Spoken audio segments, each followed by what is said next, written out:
the moment our fellow geeks, dweebs, nerds, and other unfortunates have been fervently waiting for has finally arrived. It's time for TMI, Confessionals of the Nerd Kind. And now, your hosts,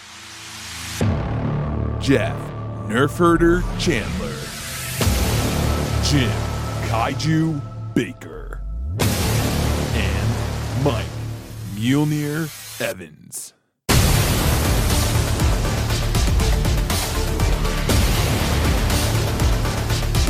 And now, let's get on with the show. Here is TMI. Yeah, we will. Yeah. I like it. So welcome all. We're here. Yes, there we are. Yes, and it's a good day to be a nerd, boys. That's all I got to say. It's a good weekend to be a nerd. It's a good weekend. It's a good year. I'm sorry. It's a good year. If you ever told my little 8-year-old self that these are the type of movies I'd be going to see week in and week out, I would have lost my mind. It's just a little bit disappointing that they didn't come out sooner. I have a feeling that this is going to be the trend for the years ahead, and it may outlive us. I'm sorry to say. Everything's going to outlive us. There's a point where we can't. I always think about that, too. I'm like, man, if I died right now, I'm never going to see the next Star Wars movie. Yeah. Like, that's what preoccupies my brain. Keep yourself alive for another few months. Right. Just to see Be safe out there, kids. Oh, that's funny. Yes, welcome back. Very special episode. We got ourselves a Kaiju throwdown today. Ooh, it is We've been waiting I have been waiting a long time for this movie to premiere, ever since the 2014 Godzilla, which I really enjoyed, but I couldn't help to be a little disappointed with because I think we were all disappointed with it to a certain extent. Because the monster action was great, don't get me wrong. I love the Godzilla design, and I love it to this day, as we've seen it in Godzilla King of the Monsters, but it had a little bit too much of a human element going on in place of the monster action. So you wanted more monster on monster. I wanted more on monster, and boy, did I get it with this new one. So we'll talk about it later. You got it in spades in this one. Yes. And I find it funny that you like this, because I put in my notes, and we'll get into it, the design of Godzilla himself compared to where he's been the last 50, 60 years. So we'll get into that a little bit. Yes, we will. Cool. But first, as always, we have some news.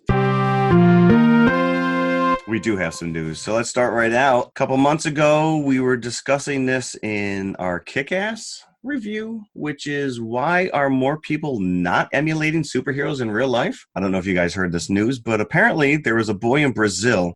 Stay with me now because this is a little convoluted. He pretended to be a 14-year-old girl, secretly recorded a conversation with a would-be pedophile, and then when the man arrived to supposedly rendezvous with this girl, he showed up in a Spider-Man costume, and the boy showed up in a Spider-Man costume, beat the man up, and then turned him over to authorities. Very nice. And handed over the tape that he secretly recorded. Did he hang him from a street lamp saying your friendly neighborhood 14-year-old boy? Or right? Pretending to be a girl. That's pretty balls, man. That is.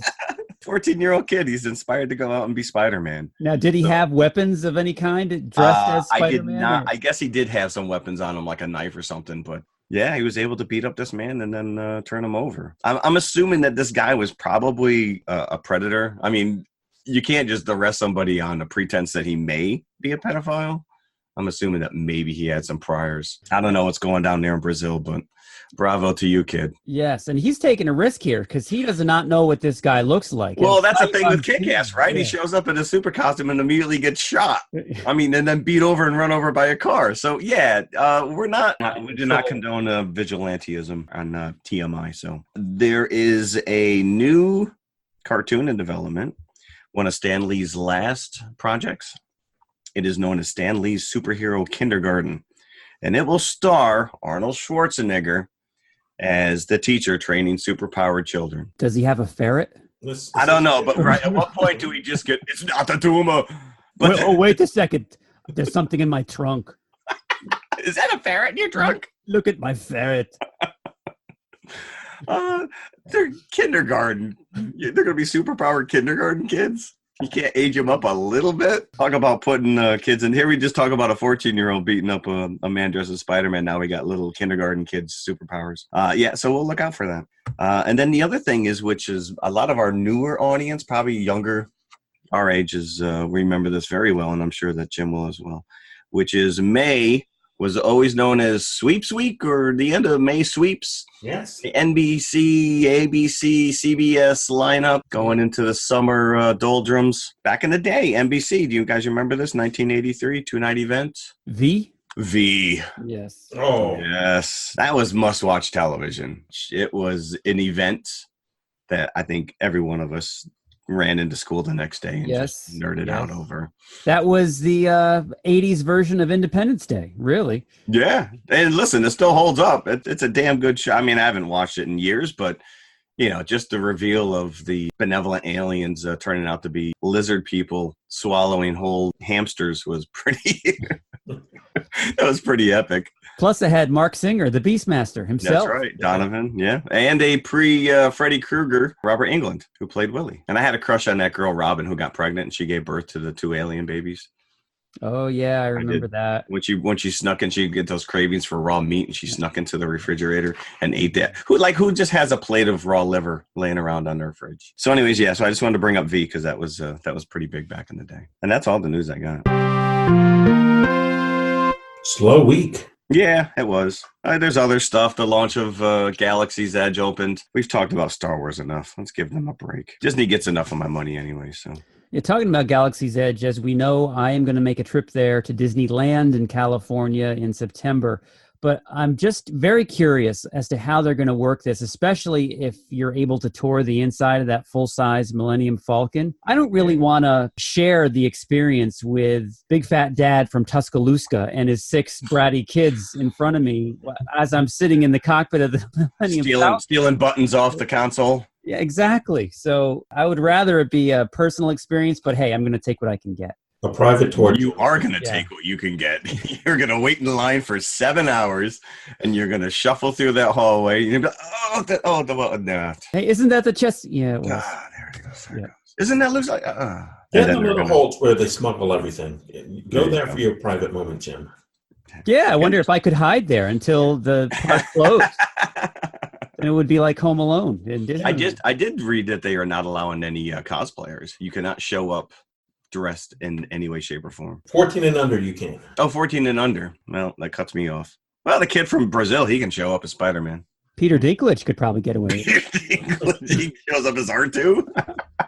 Boop, boop, boop. Let me in. Boop, boop, boop. All right. So let's get into this. I can't wait. Oh, wait. We do need to mention next week, June 8th. Next week. Yes, June 8th. This is it, guys. After this week, we're going to stop talking about it. But next week, we will be at Incredicon in Galleria Crystal Run in Middletown, New York. So any of our New York listeners, and I know you're out there, I know that we've got New York listeners, please come visit us. Come to Middletown. We're actually going to make it worth your while, because later in the broadcast, I am going to bring up a bonus question, a bonus nerd question that only is going to be exposed to people who are listening to this episode. You come up to our table with the correct answer, and you will get a very special prize. So keep listening. And it's not gonorrhea. Forgot about that. Godzilla callback. All right, so let's get into it. Let's talk about this, because this is why we're here. All right, feelings going into this. My senses were so heightened. I was so excited. The feeling that I got going into this theater was something that I hadn't experienced probably since I was 12, 13 years old. Wow. Even more so than Endgame? Even more so than Endgame going into the theater. Endgame, obviously, it's a different experience. Oh, it was like stomach and knots waiting to go into Endgame. But this is like my inner child was back going into Godzilla. Well, they've done almost to the point of overkill of really letting you know that you're going to get some epic monster on monster action. Yes. And it's very much different then, because of course I saw the Godzilla that shall not be named, the 1998 version. Yeah. I saw the 2014 version in the theaters. There was excitement going in this, but these were very much new takes, especially the 1998 version. That wasn't like watching Godzilla at all. No, that was a giant lizard that attacked New York. Yes. But Jurassic Park 5. This had not only Godzilla, but they got the rights to Ghidorah or Ghidorah, however you want to pronounce it. Mothra, Gonorrhea. Rodan, gonorrhea. You were promised 17 total kaiju 17. in the That's- previews. I'm going to go just follow that up, which is there are so many callbacks to almost every Godzilla movie ever made that this is just off the charts. It's true. And this is the reason I was so excited, because not only it's like seeing old friends again. So that's where I was at going into this theater. I saw it on IMAX. So the screen was just wide open, and yeah. I was ready to receive. There's a lot to take in, though. I'm curious if that was a little overload, because some of those fight sequences, it's dark, you got the rain. It was almost like you were watching The Last Night again. But on IMAX, it just all holds together. Oh, yeah. It was never too dark. The detail was incredible. Yeah. And I was right there with it. So what we're talking about, of course, is Godzilla King of the Monsters, which made its debut this past Thursday night. Number 1 at the box office. Final figures are not in, of course, because we're recording on a Sunday, but it is doing much better than its competition out there. Well, at this point, there isn't much competition, right? No. Not for something like this. Someone did their homework. That's all I'm going to say about this. Someone really did their homework. This is an absolute love letter to Godzilla. Yeah, or somebody who made this, it was just like me, and they just knew it already. Yeah, well, I'm sure they had to go back. I'm going to put that in there. It's funny because I was reading a review on IMDb, and someone said that if you go in watching this with only the 2014 movie under your belt, it's like watching Endgame with no knowledge of the 22 Marvel movies that came beforehand. Right. Listen, one of my daughter's friends came. He wasn't a huge Godzilla fan. He absolutely loved this movie. So you can watch it on its own and just enjoy it for what it is. But if you have any inkling or affection toward the older Godzilla movies, you're going to just absolutely fall in love. Now, I made the mistake of looking at some headlines before going into this, and there's a lot of negativity out there. Got like a 40% rating on Rotten Tomatoes for reviewers, for critics. So, of course, after I saw the movie, it was safe for me to go back and read some of these articles, and it just really pissed me off. First of all, one of the headlines was, "This movie is absurd." What would you rather be watching, Manchester by the Sea for the 10th time instead of this? This movie is absurd. Yeah, of course it is. You're absurd. Avengers Endgame is absurd. Right. Everything is absurd, that nerds hold dear. There's this one quote that I read especially that really was ridiculous. People were looking for a fight, it seemed, going into this movie. Reviewers were looking for a fight. This was from a website called Relish Mix, and the reviewer... Relish Mix? The reviewer wrote, "This segment," meaning himself, talking through the website, "is wondering how many movies like this can be made with all of humanity in peril, yet the story focuses on just a handful." How do you make a movie? That's every movie. That captures every human on the face of the earth. Except for The Wandering Earth, which was the entire Earth was in peril. Really? It's just ridiculous. That is absurd. That is absurd. Wait. Put his name out there. I think we need of course. He calls himself This Segment. There's not even an author. This Segment. Yeah. Well, this movie's not for these people. No. Listen, we don't get paid to do movie reviews. I was listening to a review yesterday, and I was getting incensed to the point where I actually had to respond because it was just so inane as well. I don't know. Either you get it or you don't, I guess. Yeah. So I know Mike's not a big kaiju guy. Yeah, I didn't get it. You didn't get it? Oh, this is Mike. Make good choices, Mike. Make good choices. I just want to hear it though, because I want to hear if you can sway me. Well, what was your? Did you just not care? Well, let's go to the human element first, which was probably the weakest point for Jim and I. I think the thing that just started me off is like, I don't think I'm going to like this, is when she turns on the orca and they don't really know how it works, right? But she just finished it the day like that morning. Right, so it's like, maybe I can control them, maybe I'll set them off on a rampage. I don't really know, but let's turn it on and see what happens. Right. And throughout the movie, they keep doing this, and I'm like, are you sure you want to turn that back on? Right. That's like, let me blow the silent whistle and see what it does to my dog. Right.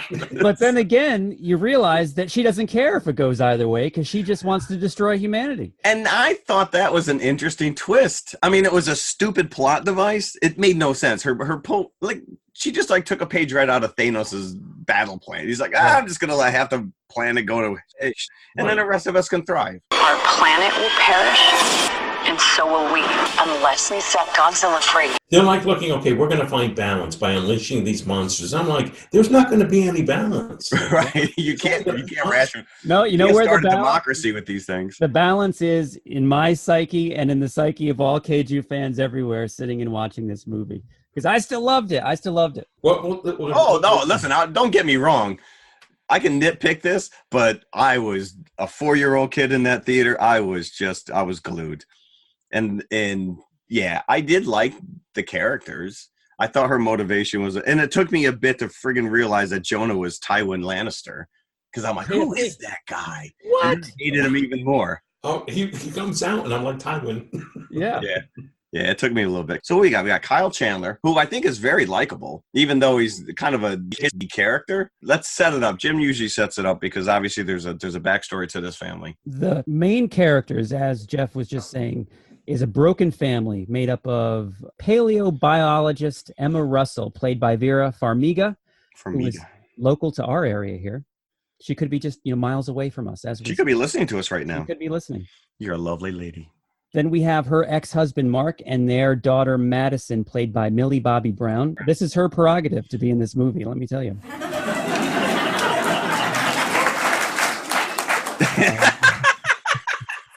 Oh, man, did you stay up all night working on that one? I did. I need the laugh track. That's our soundbite right there. You already got it. Oh, man, you worked hard for that one. So this is the broken family, and now apparently they were victims of Godzilla's San Francisco attack in 2014 because they lost their youngest son in that attack, and now they just have Madison left, and Emma Russell has either become or she already was a paleobiologist to study these titans with the Monarch Association, who is the secret, shadowy association that studies these titans all around the world and are monitoring them. Kind of like if you watch the Toho movies, the G-Force, the Godzilla Force that keeps tabs on him. Yeah, and they were introduced in the 2014 version. They were. And also, very importantly, they showed up in Skull Island, Kong Skull Island. Yeah, they're doing I think they're doing a really good job of kind of tying these three movies together. Since the events of 2014's Godzilla, Monarch has discovered a number of other titans in different countries all over the world. And Emma Russell has come up with the Orca, which is a machine that we've just talked about that attempts to communicate on their wavelength with these creatures. Right. So we have Mothra in its larva stage as soon as the movie begins, and it is birthed in this underground Monarch facility. And it goes a little bit nuts when it comes out of its larva. And Emma Russell tries to communicate with the Orca, and she calms it down. And almost immediately, in comes Tywin Lannister with a bunch of goons, and they kidnap Emma and Madison. And because he wants to have control of the Orca, and if he has control of the Orca, he has control of all these sleeping titans all around the world. Yeah, and that's basically the setup. So then Monarch is chasing Tywin. We just call him Tywin. I'm just going to call him His name Tywin. is Jonah. Monarch chases Tywin throughout the movie to try to get back Emma and Madison because Mark, who has left Monarch, they bring him back in because he wants to get his ex-wife and daughter back. Yeah. So that's really the setup. So they're chasing from Titan to Titan as they're unleashing these Titans on the world. Yeah, because that was the cool thing, which is, so you saw at one point this whole set, there's a lot of exposition going on in this movie as well. But every Godzilla movie has these slow talking points, but I thought it was well done. You see this massive screen, and that they realize there's 17, as Jim mentioned, there's 17 Titans that they've identified. And there's these Monarch bases set up all over the place where these Titans are located, and either they have them in containment or they know that they're in slumber or they're locked down. So that was cool because there was a lot of little Easter eggs just in that alone when you saw some of the names that popped up on the Titan list. Right. Now, I was hoping that there would actually be more Toho monsters, but it seems besides the main four, they were all new creations. So there was one, because you get into it later, especially when they follow Godzilla back down to his lair, I guess, that you go back through Earth history, human history, and mythology of these creatures. And one of them was the Scylla. And if you're familiar with Homer's Odyssey, the Scylla and the Charybdis were both these giant monsters that Odysseus had to basically circumnavigate around. And then Quetzalcoatl was another one that I caught on. Oh, I didn't see that.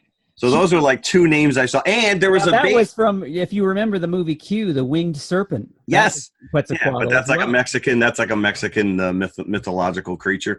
But there was also a base set up in Scotland. So are they indicating that Nessie is a Titan? And I'm like, I want to see that movie. Now they also had, if you noticed at the end, one of the creatures that bows down to Godzilla at the end is the Muto.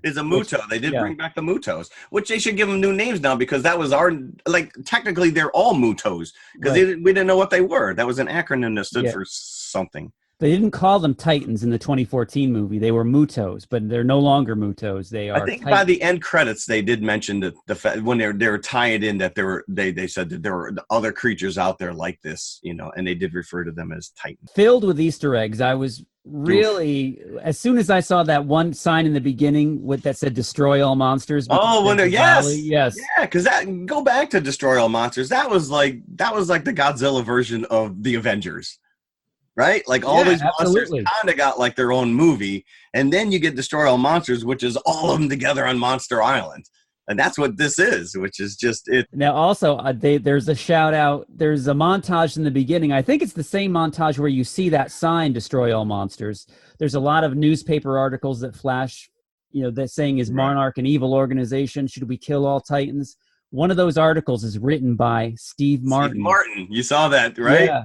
Yeah, which is the character played by Raymond Burr in the American version of the 1950s original Godzilla. How do you know this? How do you not know this? I told you were going to get schooled this week. Yeah. There were so many Easter eggs. There's like 65 films. Have you seen them all, Jim? Yes, multiple times. There's 32 Toho. This is the 34th, I want to say. Yeah, but 35th of all Godzilla films, it's the 35th. Yeah, so there's 32 Toho, but then there's 3 that are now American. Yes. Yeah, and we really don't want to count that Roland Emmerich. Although I will give credit, because without that movie, you would never get that marine iguana Godzilla swimming under the water, which is just a spectacular visual. When we first encountered him, right? That was the first time you ever saw him swim like that. Yes. Was in that Roland Emmerich movie. Yes, it was. And he looks like, you were mentioning before, you love the design. I'm a huge movie nerd to the point where I always collect like those big art of books. I like the thought process and the design elements. And the Godzilla book is just pages and pages of character designs of Godzilla. Everything from what he looked like when he was a man in a rubber suit to that Roland Emmerich. And then they kind of found that happy medium.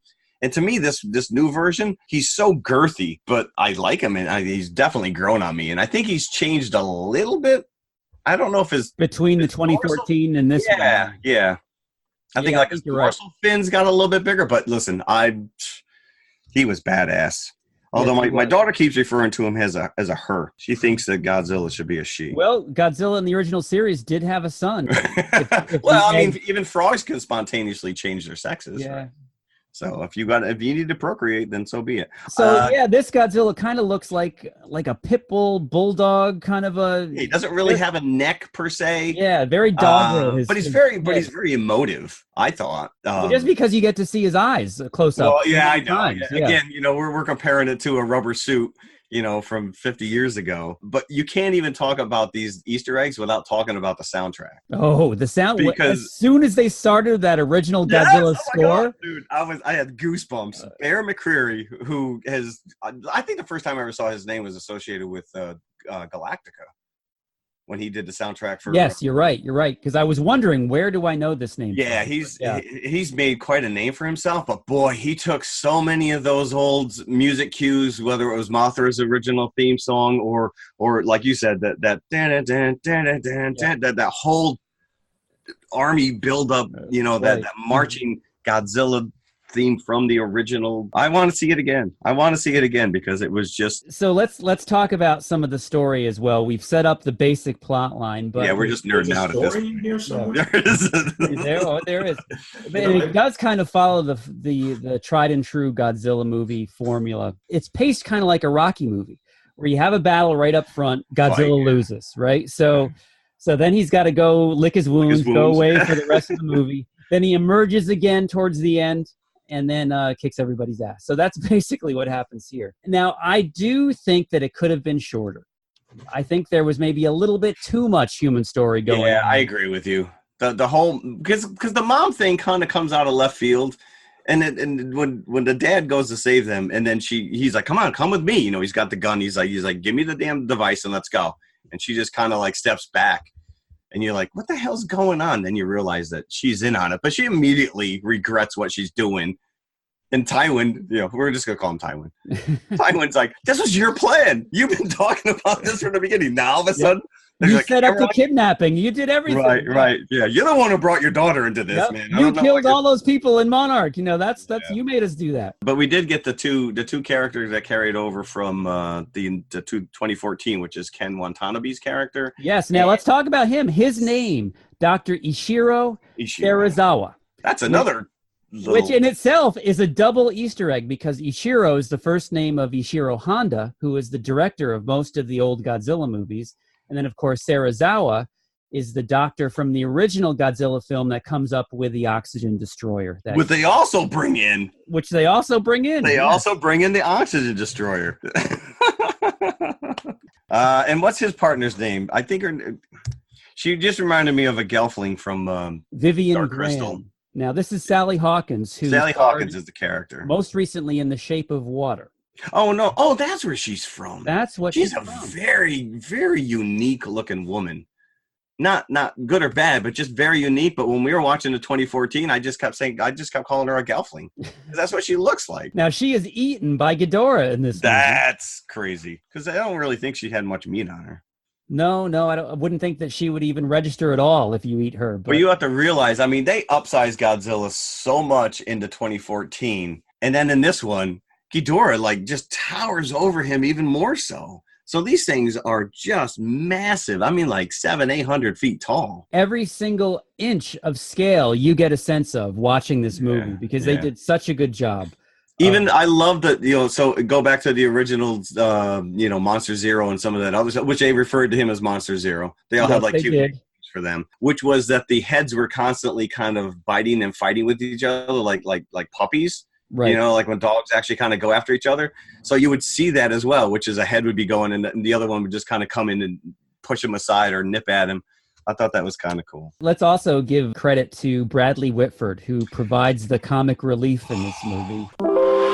Rodan, ghidorah, mothra.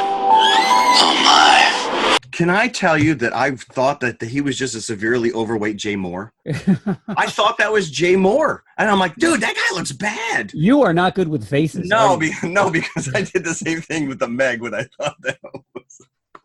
I looked him up. I'm like, oh, it's Bradley Whitmore. It's not even Jay Moore. I can't even make a fat Jay Moore. Is it now from the West Wing, right? Now Mike is a West Wing acolyte, right? Yes, that is where he is from. Yeah. So Mike has had very little to say. I'm just seeing if I can find any more enjoyment out of this, listening to you guys rather than watching the movie. And the answer is still no. You should have watched it with us.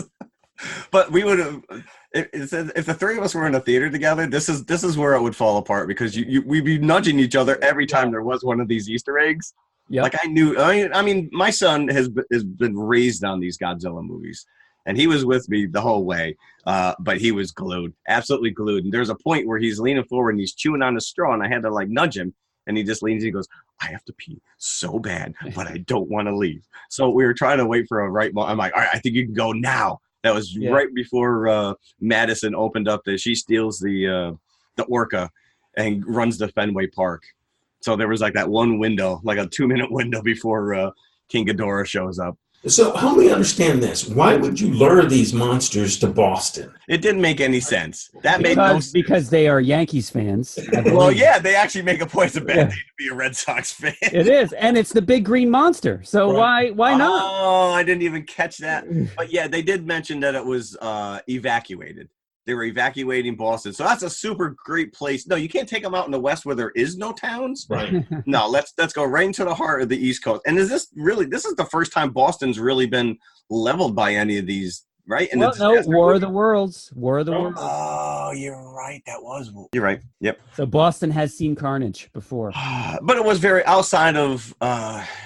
It was very generic because outside of Fenway Park, it could have been any city. There's really no other. But you did presidential see the building. Paul Revere statue. Yeah, statue. Right? Yeah. Right. Which is, why not lure it out to like Martha's Vineyard or something? Right.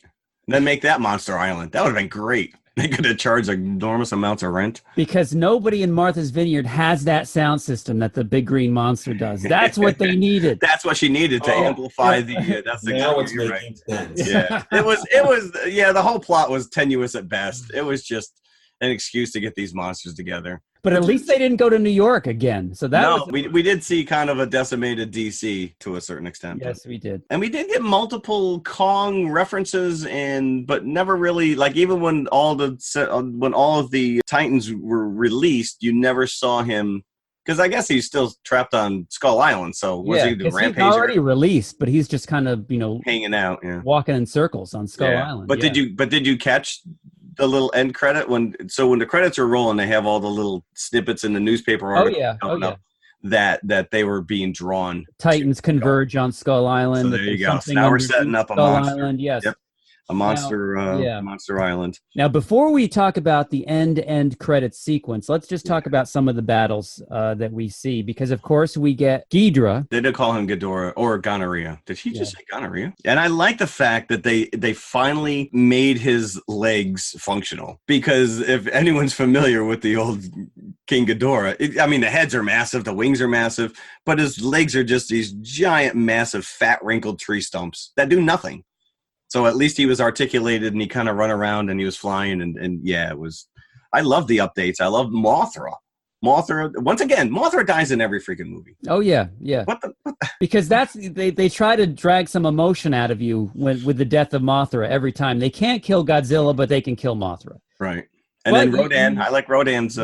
Rodan was kick ass in this. Rodan is usually huge. He's usually the forgotten one in these movies. Yeah, I guess I did read the director had a fondness for Rodan, so he was hoping that he had done him justice. Yeah, that Rodan, when he takes out that whole fleet of Monarch jets, that was very reminiscent, I thought, of the Iron Man scene where he did. Yeah. And he's just spiraling, and the fact that he constantly has like that brimstone fire lava attached to his wings, so he's always got that kind of glow thing going on. Yeah, which is a callback in itself, because in the original Rodan, that is how he dies, by falling into the volcano. So they tie him together with the volcano. So he comes right back out of the volcano. Yeah. That's the thing with Godzilla from day one, which has always been a metaphor for the nuclear attack on Hiroshima and Nagasaki, and that these monsters were risen up because of it. Now, they do establish in this movie that Ghidorah is not an earthbound titan. Which is, I screamed when they tied him in as an alien. I was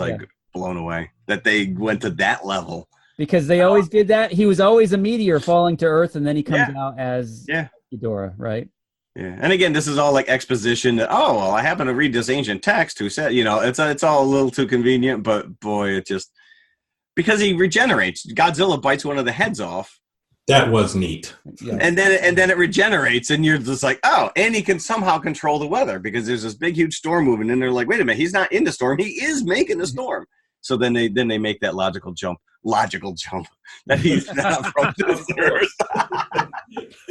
This whole movie is just absurd. It is absurd. Oh, it's absurd, but it's absurd in all the right ways. The hollow earth theory, that was brought up in Kong Skull Island. That's why they were there. Yep. But here, so let me ask this, because this was a leap of faith, which was they're in a submarine and they're taking a nuclear warhead down to find Godzilla to rejuvenate. Mm-hmm. And they get stuck in one of these hollow earth vortexes that shoot them 600 miles from where they were. And yet when they surface, the Monarch airship finds them immediately. It's like, can we think that that's the same vortex also took Godzilla down to wherever he was in that? Yeah, but would it take you back? But they were below. When the nuclear blast goes off, they were shot. Would they have gone right back up the same vortex, or would are you saying the movie's unbelievable because it's absurd? It's absolutely absurd. Yeah, if you've bought everything up until this point, exactly, that's minor. That's where I draw the line, boys. Yeah. That's it. I can't. And that was a whole beautiful. I don't think that's ever been revealed, which is this ancient Atlantis or pre-civilization city where Godzilla went back to rejuvenate. We've never seen that, right? No, this was a creation of this movie. I thought that was great, it. though. Yeah. And there was like an altar to him, so at one point, maybe it was above land. And there's statues of him there and everything. Yeah, it was pretty cool. I liked it. And of course, as Bradley Whitford says, they juice him up with the nuclear weapon, and he comes ready to fight. Now, before this, we do see a nice little Ghidorah-Rodan battle before Rodan admits dominance to Ghidorah thing. And then we get a little Mothra bit. Mothra's not as big as the other guys, which is also a little... Wingspan was pretty impressive, but body-wise was Very pretty. And like I said, I really liked her redesign. They actually gave her mandibles that operated. Right, because she impales Rodan at one point. Yeah. And did you get, I mean, it was maybe not knock over your head, but the whole idea of the twin girls. Oh, yeah. Yeah, that was there multiple times. Right from when the mom and daughter at the beginning, when she first emerges from the egg. So Godzilla and Ghidorah have a battle at the end, their final battle. Godzilla comes back with the music blaring, as Jeff said, that army march theme. Dun, dun, dun, dun, dun, dun. It did not disappoint, at least for me, the final battle between Godzilla and Ghidorah. Yeah. And Mike, was that what you're talking about Yeah, I mean, that's what I wanted it to start with. I mean, it took 2 hours to get there, right? And I was like, I wanted monster on monster action. And what I didn't want is this stilted dialogue and this. Apparently, you've never watched a Godzilla movie because you usually get peppered with that crap. Yeah.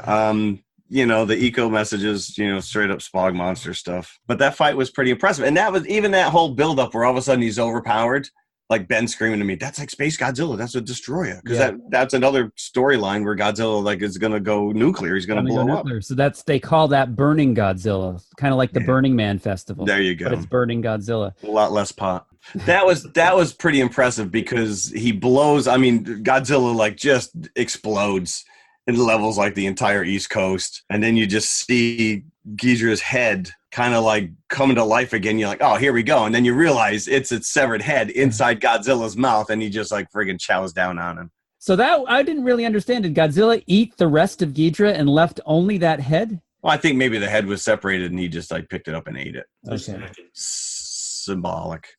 So which leads us, I really like to get into this post-credit sequence. So Tywin Lannister is in this black market warehouse. And this is very, very end credits. So this is at the very end. Yes, this is at the very end. Yes. So, and he's in this warehouse and he is buying the severed head, one of the severed heads of Ghidorah. Now, this is a callback to the 90s series of Godzilla films, Godzilla versus King Ghidorah, because it opens with a shot of Ghidorah under the ocean and of a dead Ghidorah's head. That's kind of a flash forward, and you see the events take place in the movie where Godzilla kills King Ghidorah.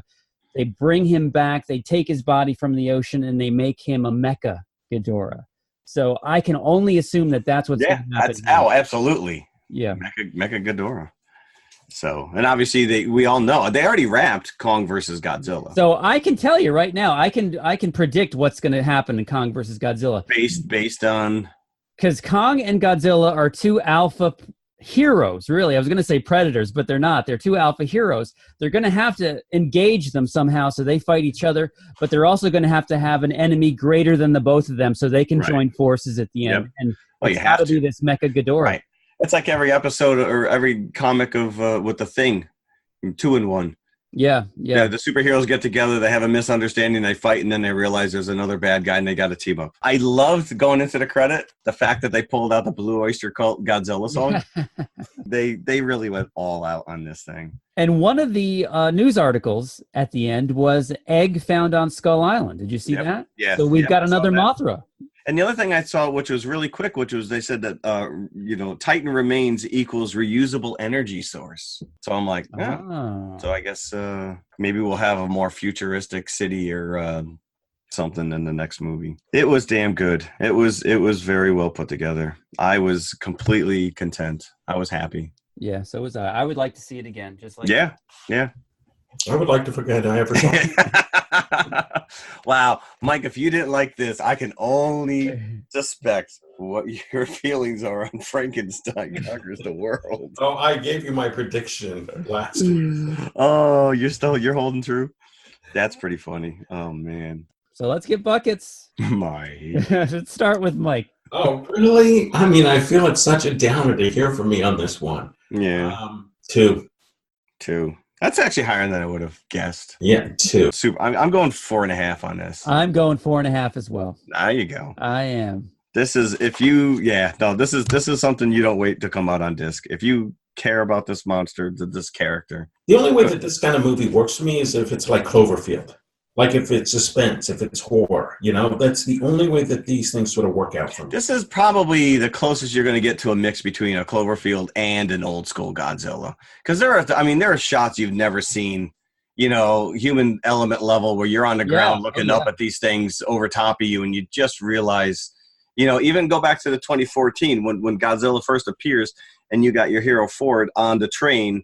And then you see the Muto as he's making his way across the airport, and then you just get that massive Godzilla foot just drops in front of you, and you get a sense of the scale. That's really, to me, that's where they've really, stepped up and made these things about. Is really. And if you're able to see it on an IMAX, I really recommend that you do. Yeah, very well done.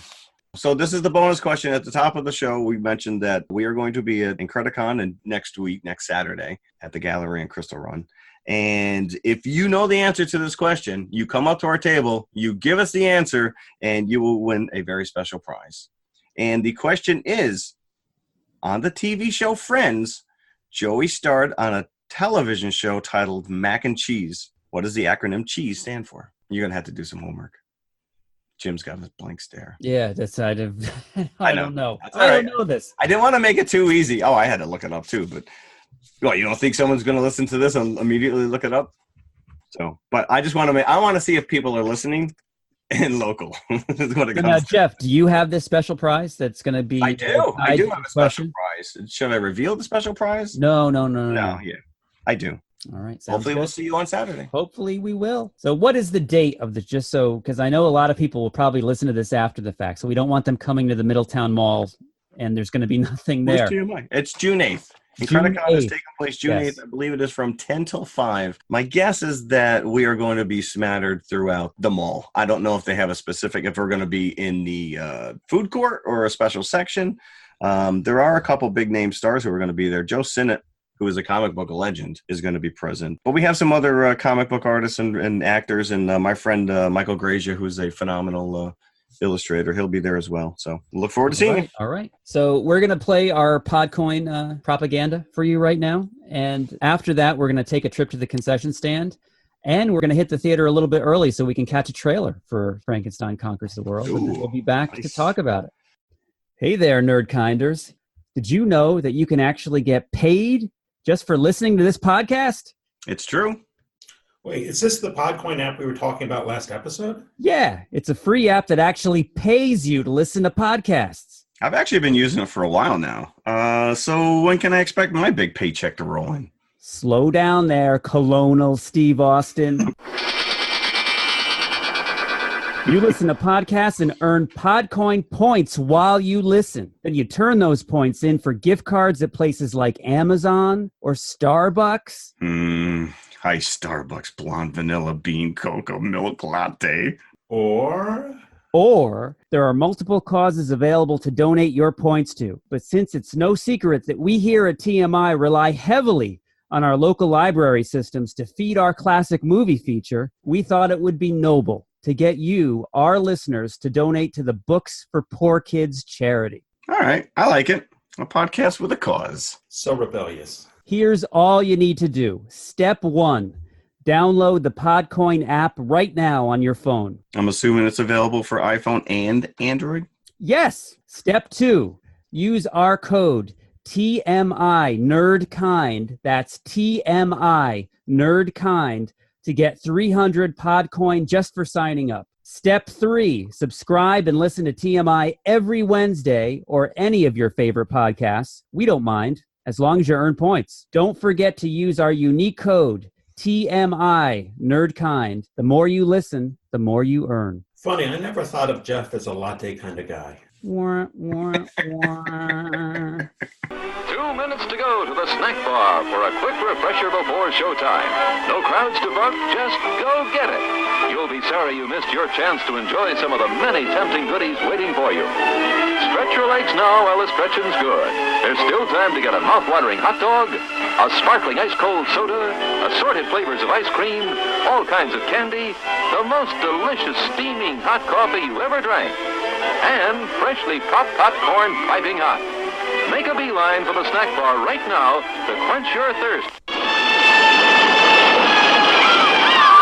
From the ocean's unfathomable depths, a gigantic, man-like creature appears.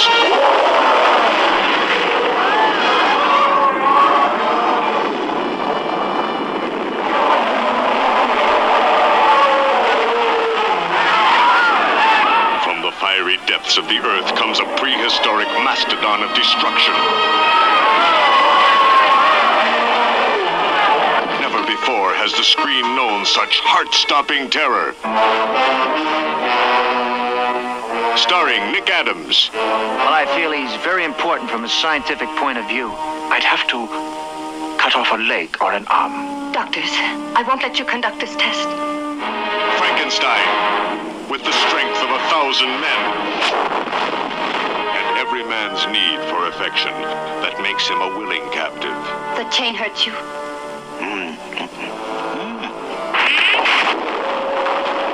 The new scoop of the century.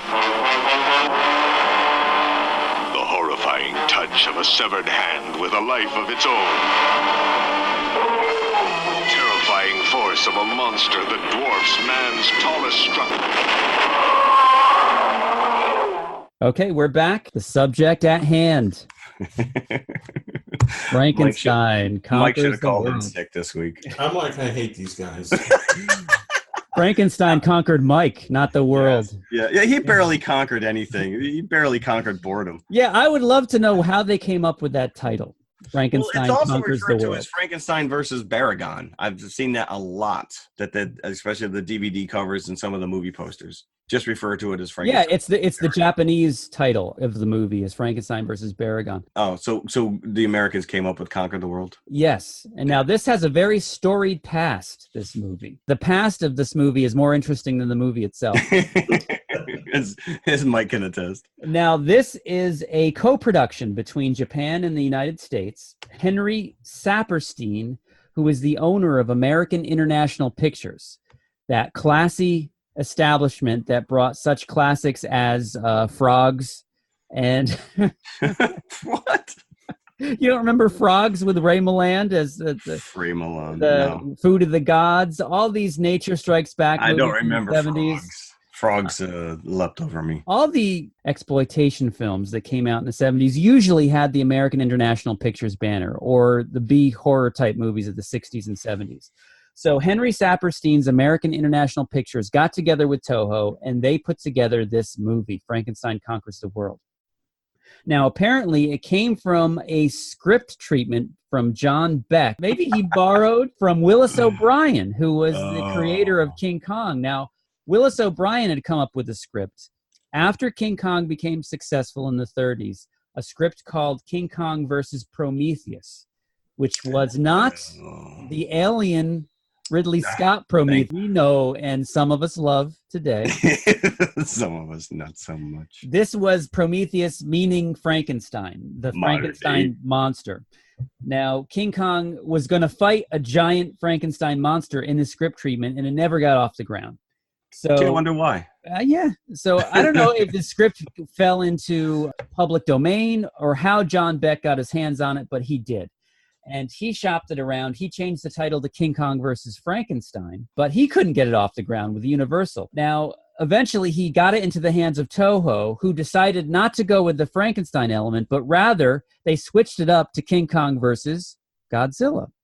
So the story morphed into King Kong versus Godzilla, but they still didn't want to leave the Frankenstein aspect of it alone. So that's how they came to settle on this Frankenstein movie. They didn't want to dilute the brand, I think, with Godzilla coming into a Frankenstein movie. So they created this character of Baragon. So from Frankenstein versus King Kong to 30 years later to Frankenstein Conquers the World. It's a long and bizarre trip that it made, but eventually it That's longer than the movie itself. Yes, it is. Now, this is pretty ridiculous. Mike, I agree with you all the way down the line. The absurdity and the ludicrousness of this movie. This one does. This is okay to be absurd. Yes, this is one okay. is, but this is absurd in a fun way. It is absurd. Bad. Now let's talk about the plot of this movie. Frankenstein's still beating heart exists in Nazi Germany. But this is what drives me nuts, because you just mentioned it's Frankenstein's monster. This is the one thing they're perpetuating, that myth that the monster is called Frankenstein. He's not. So literally, if you were to take this literally, the heart is Dr. Frankenstein's heart. Right, yeah. The monster is just the monster. Frankenstein is the doctor. Which is why they were calling that original script treatment King Kong versus Prometheus, because I think they knew that Frankenstein was the doctor. Yeah, somewhere along the line, they're like, screw it. Japan commandeers this heart. Germany ships the heart off to Japan so they could study it. And why were the Nazis stealing it? Why did they want it to begin with? Because they were looking to regenerate soldiers, right? That's why they wanted to study. Because that is well known that Hitler was obsessed with the occult, as we all know from Raiders of the Lost Ark. But of course. So yeah, that's just steal Frankenstein's heart. So they ship the heart to Hiroshima. On that fateful day, of course, is when it arrives, right before the atom bomb drops. Poor timing right there, my friend. It is. Frankenstein's heart, Lieutenant. Frankenstein? It's still living? It can never die. Never? Frankenstein's story is very old. You never read it?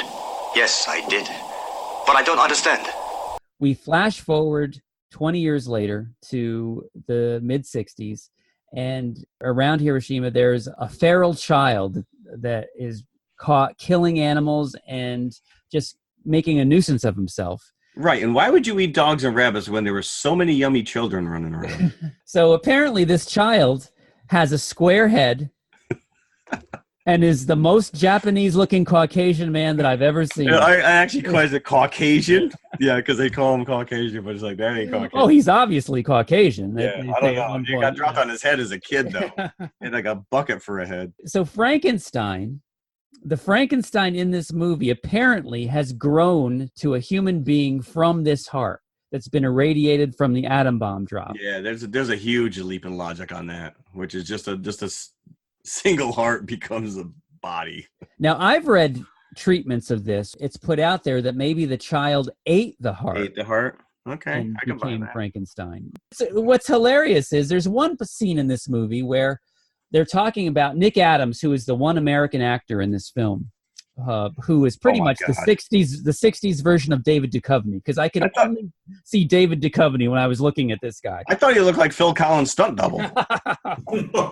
They actually bring up the fact that Frankenstein's heart came to Hiroshima. The female character who works in the lab with Nick Adams, expresses curiosity, and he says, "What? Haven't you ever read the story?"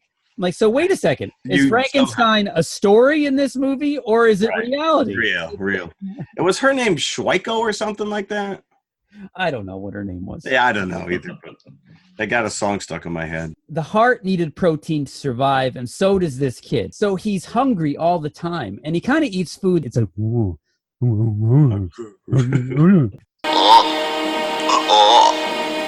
Just have patience. I'll bring you something to eat very soon. So he needs a constant intake of protein to survive, and he's growing for whatever reason. Yeah, that's inexplicable as well. For 20 years, he stayed that size. Now all of a sudden, he like quadruples in like a week. Just so he and his clothes grow with him. So that was impressive. Of course, yes. Until the end, and then he's got like animal skins on or something. Yeah, and how many head of cattle did he have to slaughter to make that thing? I thought he was the catch man. Oh. A little Barbarella callback. Barbarella. So yes, this movie is just a confounding mess, but it is so bizarre and it is so out there. There's just something endearing about it at the same time. Just the fact that this is a kaiju movie where the main character isn't really a kaiju. It is not a guy in a suit. It is a giant monster, but it's just a guy on a set with a Frankenstein headpiece on. So, but it's great because it really opens up the fight sequences. It does.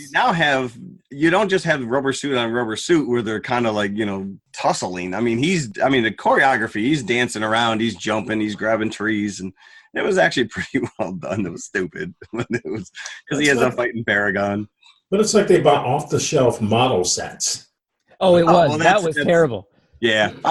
Listen, when a little cow and the horse are more real, baragon is more realistic than those things. It was just bad. But, yeah, Mikey started watching. He sends a text. He's like, "Are they on a Lionel train set?" But it's the countryside scenes that really suffer in terms of the miniatures. But when Frankenstein's in the city and they're not showing cars, like cars excluded, they never really got the.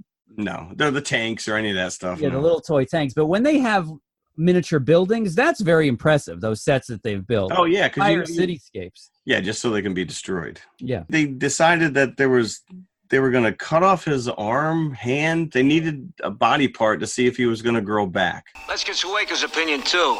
In Frankfurt, I consulted with Dr. Reisendorf. He said to prove whether it's Frankenstein or some other creature, I'd have to cut off a leg or an arm. If a new arm or leg grows in again, he's the Frankenstein monster. No doubt about it. Right? Now, this was the idea of that scientist in Germany that the heart was stolen from in the beginning of the movie. Now, that would have been great if that scientist was somehow the ancestor of the actual Frankenstein, because they could have easily done that. Yeah. Right. Yeah, so let's cut off. So now he's like a starfish. Let's cut off a body part and see which one grows first. Does he grow a new body or grows a new hand? Now, the one scene where the female scientist brings the reporters down to see Frankenstein, and he's still pointing to his mouth. They have him in a cage. Yeah. I'm sure he's like Fat Bastard from the Austin Powers movie at a buffet. Come here, I'm gonna eat you. I'm bigger than you. I'm higher in the food chain. Get in my belly. Come on. Now, I want my baby back.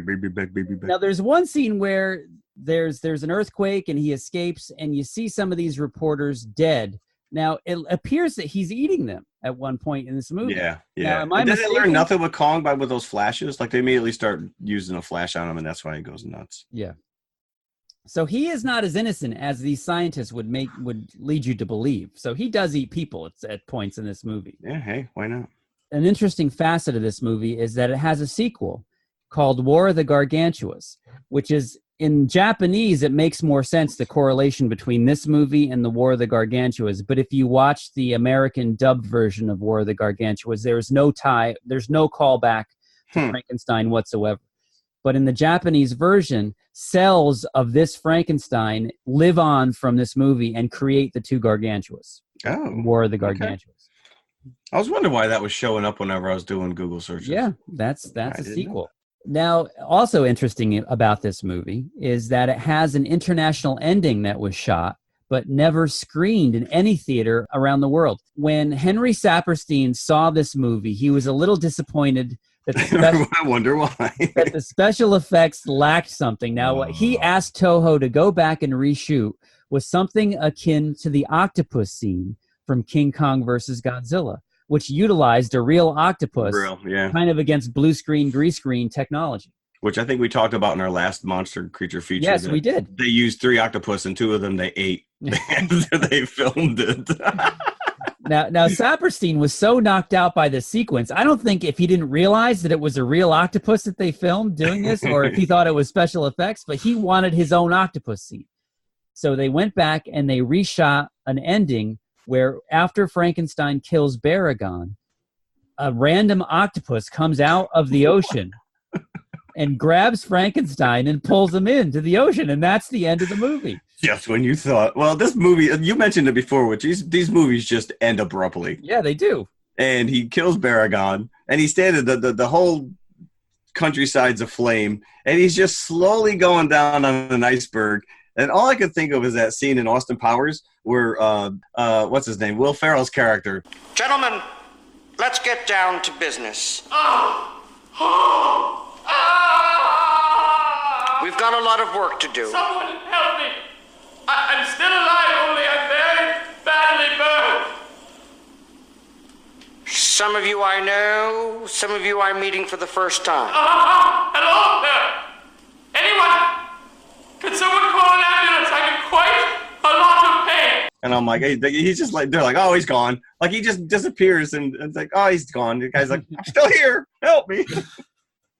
And yeah, there's no like epilogue. There's nothing. It just ends. The doctor did say something very profound, which was the deepest place is under the earth.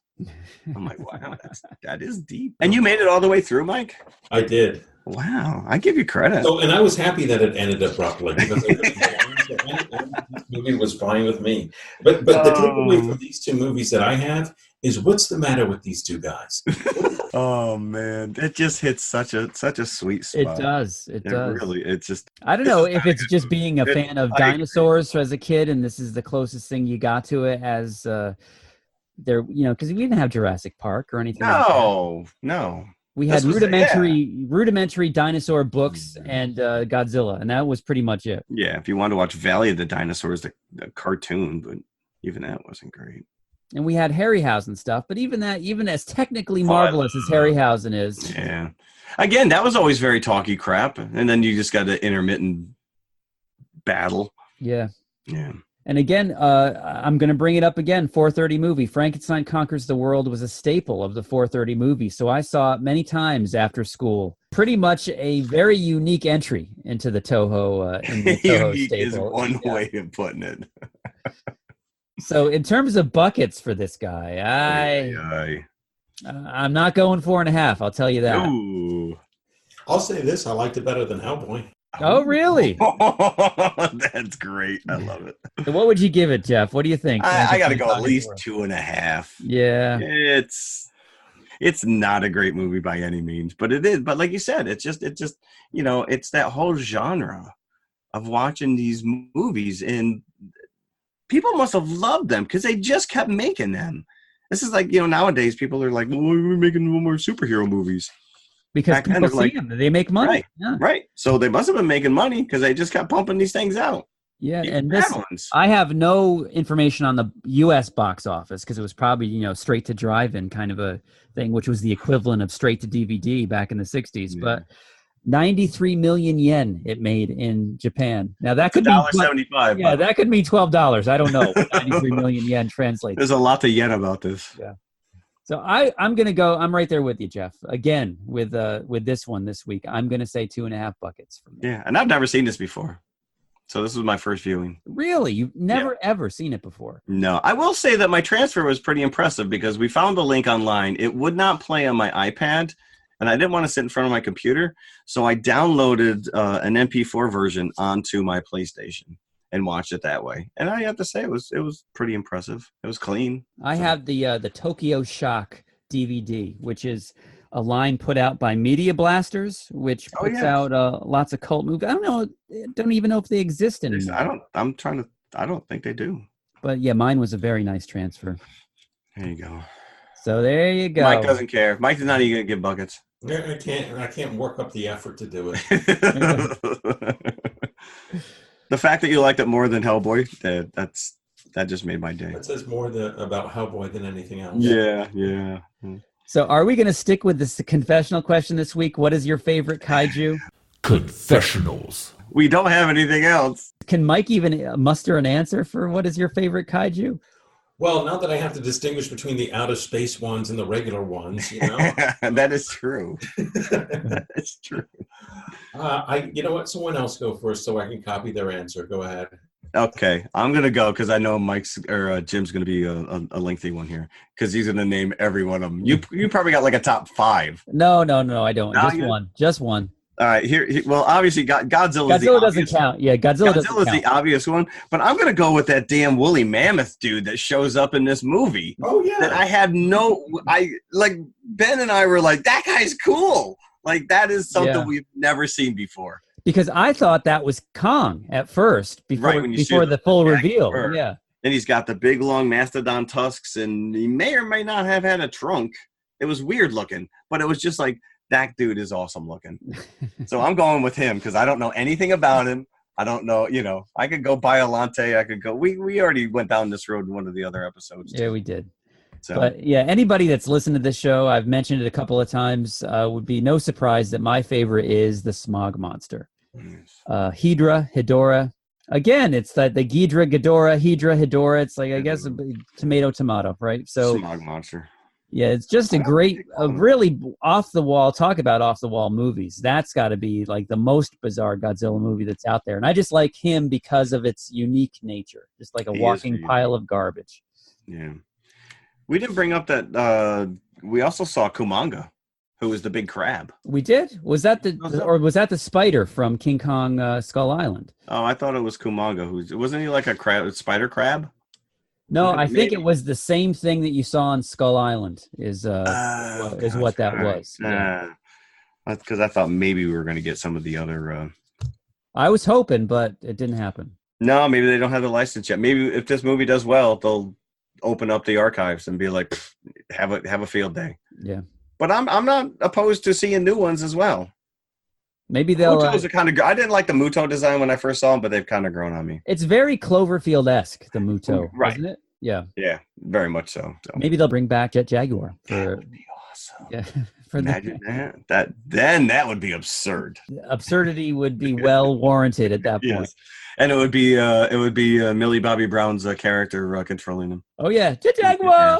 Jet Jaguar. So, all right. So what do we have next week on the back burner? What is next week? Oh, we're gonna be at Incredicon. That's on Saturday. How are we gonna watch? How are we gonna fit in our X-Men Dark Phoenix if we're gonna be at Incredicon all day on Saturday? I think there's a theater. There, Jim. We can go and watch it afterwards. There might be, yeah. I think we might have to, right? So we're going to be watching Dark Phoenix. That's not even called X-Men Dark Phoenix, right? It's just Dark Phoenix. They're not even X-Men in it. Although I think the X in Phoenix has the little circle around it indicating. But this is the swan song for Fox's X-Men because Disney took them back over. So this is it. No, New Mutants, right? I don't know what the hell is happening with New Mutants. It's fallen off the face of the planet. It was filmed like 2 years ago. I think it's October now, right? It's fall. It was, yeah. We talked about this in another episode, it was bumped back. And then the last I saw, which the release date indicated to me that it may just show up on a streaming service. Okay. It wasn't like a weekend release. It was like a Tuesday. Yeah. I don't know. But that's got Maisie Williams in it. Well, Arya. It sure does. Arya Stark. That's probably the only reason that I want to see it. Well, this one has Sophie Turner. So Sansa. So now, what are we going to watch as our classic feature next? Did we agree on that movie last night? Super. I think so. James Gunn. I didn't even realize James Gunn directed that. I stumbled. This is one of those late night Netflix stumbled across. Rainn Wilson's in it. Who else? There's a ton of names. Kevin Bacon. I saw. Kevin Bacon is in it. Liv Tyler is in it, and it's just about this guy who decides he's going to become a superhero, but it's for nefarious purposes, and it is very bloody. I do remember it being very bloody. So again, it's called Super. If any of you want to watch along with us. Yeah, I enjoyed it. First time. So we hope to see you Saturday, the 8th, in Incredicon. Be there or be square. See you later. Yeah. Get in my belly!